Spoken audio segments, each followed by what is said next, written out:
Swedish हुकूमत का अहम कदम कुरान पाक की तौहीन रोकने के लिए कानूनी इम्कानात पर गौर करना शुरू कर दिया। गैर मुल्की मीडिया के मुताबिक गुज़िश्ता रोज कुरान पाक की बेहुरमती का एक और वाक़या रिपोर्ट हुआ है। मीडिया रिपोर्ट्स में बताया गया है कि नीदरलैंड में इंतहाई दाएं बाजू ग्रुप के मुजाहिरे में कुरान पाक की बेहुरमती की गई और ये वाक़या दी हेग में तुर्क सिफारत खाने के बाहर पेश आया। मीडिया रिपोर्ट्स में मजीद बताया गया है कि इस वाक़े पर मुतादिद अफराद ने एहतजाज और पथराव भी किया। इस हवाले से डच हुकूमत ने मजम्मत करते हुए कहा कि हमारे पास मुजाहिरीन को रोकने का कोई इख्तियार नहीं। ताहम मुल्क की सूरत हाल को देखते हुए स्वीडिश हुकूमत ने कुरान पाक की तौहीन रोकने के लिए कानूनी इम्कानात पर गौर करना शुरू कर दिया है। स्वीडिश हुकूमत की जानिब से कौमी सलामती को दरपेश खतरात बुनियाद बनाने पर गौर किया जा रहा है और स्वीडन में दहशतगर्दी का खतरा दूसरी बुलंद तरीन सतह पर आ चुका है। वाज़ेह रहे कि इससे कबल भी बेहुरमती के वाक़यात रोनुमा हो चुके हैं, जिन पर दुनिया भर के मुसलमानों की जानिब से भरपूर एहतजाज भी किया गया।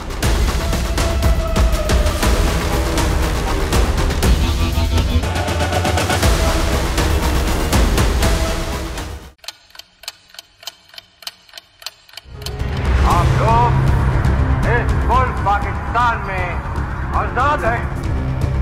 सहाफती उसूलों पर कारबंद बोल न्यूज ने रखी रिवायत बरकरार। बोल न्यूज की जानिब से देखने वालों को यौम आजादी की बेहद मुबारकबाद। मुल्क भर से जश्न आजादी की तकरीबात बोल ने दिखाई अपनी स्क्रीन पर।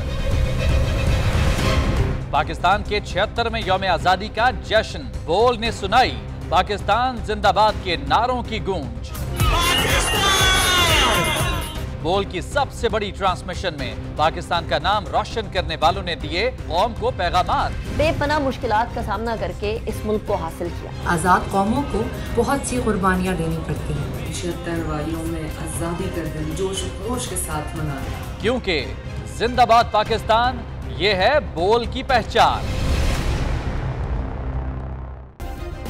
सब्सक्राइब करें और बेल दबाएं ताकि कोई खबर रह न जाए।